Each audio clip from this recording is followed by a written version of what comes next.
Hello ವೀಕ್ಷಕರೇ, ನಮಸ್ಕಾರ. ತಮ್ಮೆಲ್ಲರಿಗೂ ಮತ್ತೊಮ್ಮೆ ಭಾಗ್ಯ ಟಿವಿಗೆ ಸ್ವಾಗತ ಸುಸ್ವಾಗತ ಕೋರ್ತಾ ಇದ್ದೀವಿ. ಭಾಗ್ಯ ಮತ್ತು ಗಿರೀಶ್. ಸ್ನೇಹಿತರೆ, ಇವತ್ತಿನ ಈ ವಿಡಿಯೋದಲ್ಲಿ ಮೆಂತ್ಯ ಸೊಪ್ಪಿನ ಅಕ್ಕಿ ರೊಟ್ಟಿನ ಯಾವ ರೀತಿ ಮಾಡೋದು ಅಂತ ತಿಳಿಸ್ಕೊಡ್ತಾ ಇದ್ದೀವಿ.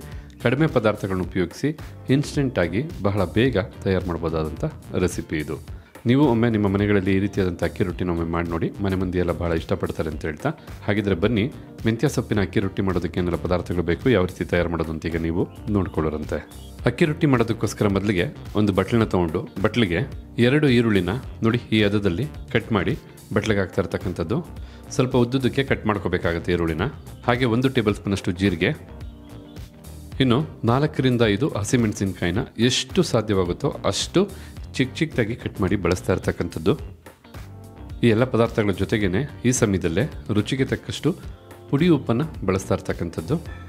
ಈಗ ಈ ಎಲ್ಲ ಪದಾರ್ಥಗಳು ಚೆನ್ನಾಗಿ ಬೆರಿಬೇಕು.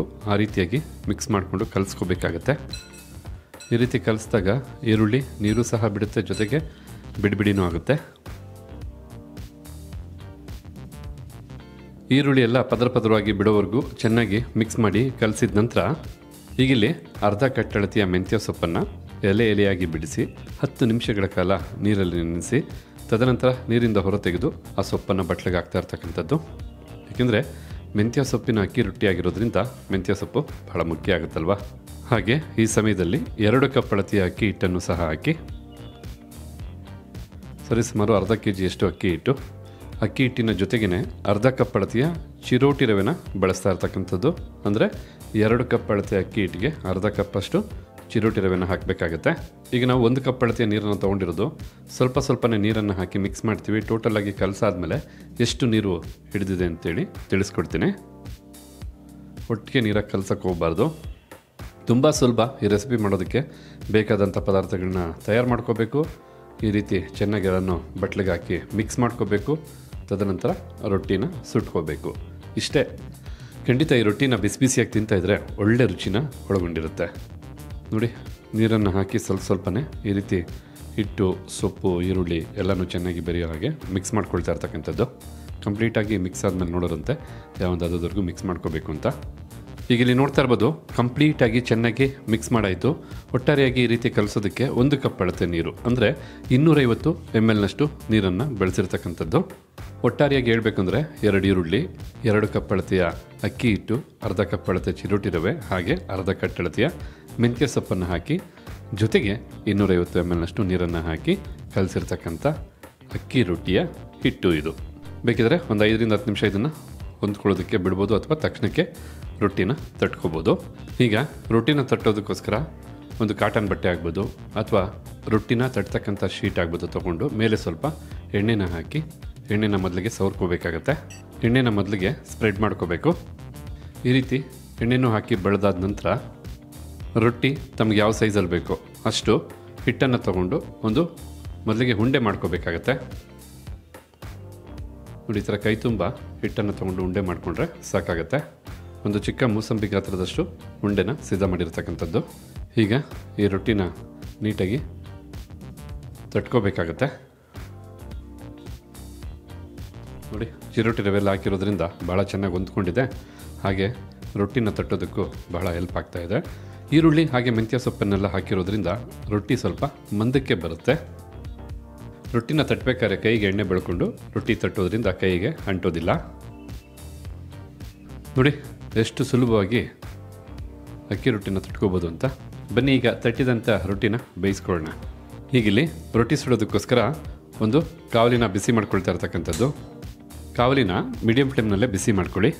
ಹೀಗಿಲ್ಲಿ ಕಾವಲಿ ಬಿಸಿಯಾಗಿರ್ತಕ್ಕಂಥದ್ದು. ಬಿಸಿಯಾದಂಥ ಕಾವಲಿ ಮೇಲೆ ತಟ್ಟಿದಂಥ ರೊಟ್ಟಿನ ಹಾಕಿ ರೊಟ್ಟಿನ ಕಾವಲಿ ಮೇಲೆ ಕಾದ ನಂತರ 10 ಸೆಕೆಂಡು ಬೇಯಕ್ಕೆ ಬಿಟ್ಟು 10 ಸೆಕೆಂಡ್ ಆದಮೇಲೆ ಕಾಟನ್ ಬಟ್ಟೆ ಆಗ್ಬೋದು ಅಥವಾ ರೊಟ್ಟಿ ತಟ್ತಕ್ಕಂಥ ಶೀಟನ್ನು ಆಗ್ಬೋದು ತೆಗಿಬೇಕಾಗತ್ತೆ ನಿಧಾನಕ್ಕೆ.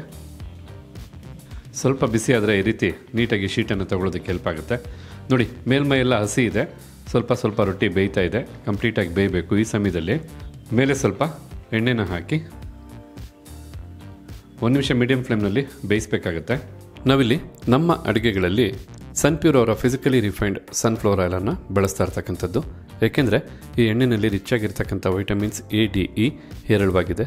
ಹಾಗೆ ಈ ಎಣ್ಣೆಯಲ್ಲಿ ಯಾವುದೇ ರೀತಿಯಾದಂಥ ಕೆಮಿಕಲ್ಸ್ ಇಲ್ಲ, ಹೆಚ್ಚು ಕೊಲೆಸ್ಟ್ರಾಲ್ ಅಂಶ ಸಹ ಇರೋದಿಲ್ಲ. 100% ಪ್ಯೂರಿಟಿ ಆದಂಥ ಎಣ್ಣೆ. ಎಲ್ಲದಕ್ಕಿಂತ ಹೆಚ್ಚಾಗಿ ಭಾರತದ ಏಕಮಾತ್ರ ಪೇಟೆಂಟೆಡ್ ಟೆಕ್ನಾಲಜಿನ ಒಳಗೊಂಡು ತಯಾರು ಮಾಡ್ತಕ್ಕಂಥ ಎಣ್ಣೆ ಆಗಿರೋದ್ರಿಂದ ನಮ್ಮ ಅಡುಗೆಗಳಲ್ಲಿ ಸನ್ಪ್ಯೂರ್ ಅವರ ಫಿಸಿಕಲಿ ರಿಫೈನ್ಡ್ ಸನ್ಫ್ಲವರ್ ಆಯಿಲನ್ನು ಬಳಸ್ತಾ ಇರ್ತಕ್ಕಂಥದ್ದು. ಈ ರೀತಿ ಎಣ್ಣೆನೂ ಹಾಕಿದ ನಂತರ ಒಂದು ಲಿಡ್ಡನ್ನು ಕ್ಲೋಸ್ ಮಾಡಿ ರೊಟ್ಟಿನ ಬೇಯಿಸ್ಕೋಬೇಕು.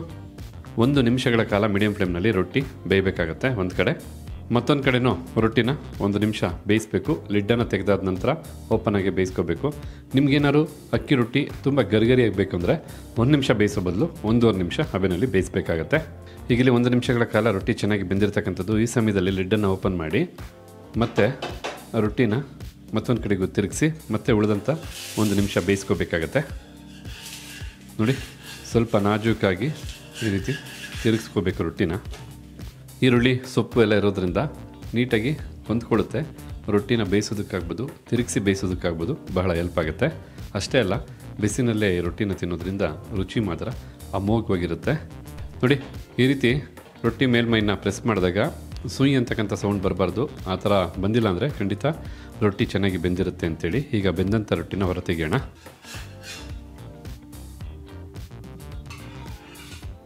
ಕಾವಲಿಂದ ಹೊರತೆಗೆದಾದ ನಂತರ ಯಾವ ರೀತಿಯಾಗಿ ಅಕ್ಕಿ ರೊಟ್ಟಿ, ಅದರಲ್ಲೂ ಮೆಂತ್ಯ ಸೊಪ್ಪಿನ ಅಕ್ಕಿ ರೊಟ್ಟಿ ಬೆಂದಿದೆ ಅಂತೇಳಿ ಸೂಪರಾಗಿ ಸಿದ್ಧವಾಗಿದೆ. ಇದಕ್ಕೆ ಒಳ್ಳೆ ಕಾಂಬಿನೇಷನ್ ಅಂದರೆ ಕಾಯಿ ಚಟ್ನಿ ಆಗ್ಬೋದು ಅಥವಾ ಯಾವುದೇ ರೀತಿಯಾದಂಥ ಗ್ರೇವಿ ಆಗ್ಬೋದು, ಸಿಕ್ಕಾಪಟ್ಟೆ ಚೆನ್ನಾಗಿರುತ್ತೆ. ಹಾಗಿದ್ರೆ ನೋಡ್ಕೊಂಡಲ್ಲ ವೀಕ್ಷಕರೇ, ಯಾವ ರೀತಿಯಾಗಿ ಅಕ್ಕಿ ರೊಟ್ಟಿನ, ಅದರಲ್ಲೂ ಮೆಂತ್ಯ ಸೊಪ್ಪಿನ ಅಕ್ಕಿ ರೊಟ್ಟಿನ ಬಹಳ ಬೇಗ ಇನ್ಸ್ಟೆಂಟಾಗಿ ಸಿದ್ಧ ಮಾಡೋದು ಅಂತ. ಇವತ್ತಿನ ವಿಡಿಯೋದಲ್ಲಿ ನಾವು ಮಾಡಿ ತಿಳಿಸಿದಂಥ ಮೆಂತ್ಯ ಸೊಪ್ಪಿನ ಅಕ್ಕಿ ರೊಟ್ಟಿ ತಮಗೆಲ್ಲರಿಗೂ ಇಷ್ಟ ಆಗಿದೆ ಅಂತ ತಿಳ್ಕೊಂಡಿದ್ದೀನಿ. ಇಷ್ಟ ಆಗಿದ್ರೆ ಈ ವಿಡಿಯೋಗೊಂದು ಲೈಕ್ ಮಾಡಿ. ಹಾಗೆ ಈ ರೆಸಿಪಿ ಬಗ್ಗೆ ತಮಗಿರ್ತಕ್ಕಂಥ ಅನಿಸಿಕೆ ಅಭಿಪ್ರಾಯನ ತಿಳಿಸೋದನ್ನು ಮರಿಬೇಡಿ. ಎಲ್ಲದಕ್ಕಿಂತ ಹೆಚ್ಚಾಗಿ ಈ ವಿಡಿಯೋನ ಮತ್ತೊಬ್ಬರಿಗೂ ಹೆಲ್ಪ್ ಆಗೋ ಹಾಗೆ ಶೇರ್ ಮಾಡಿ ಅಂತ ಹೇಳ್ತಾ ತಮಗೆಲ್ಲರಿಗೂ ಧನ್ಯವಾದನ ತಿಳಿಸ್ತಾ ಇದ್ದೀವಿ. ಮತ್ತೊಂದು ಹೊಸ ವಿಡಿಯೋದಲ್ಲಿ ಹೊಸ ರೆಸಿಪಿ ಜೊತೆ ತಮ್ಮನ್ನು ಭೇಟಿ ಮಾಡ್ತೀವಿ. ಅಲ್ಲಿವರೆಗೂ ನಮಸ್ಕಾರ ವೀಕ್ಷಕರೇ.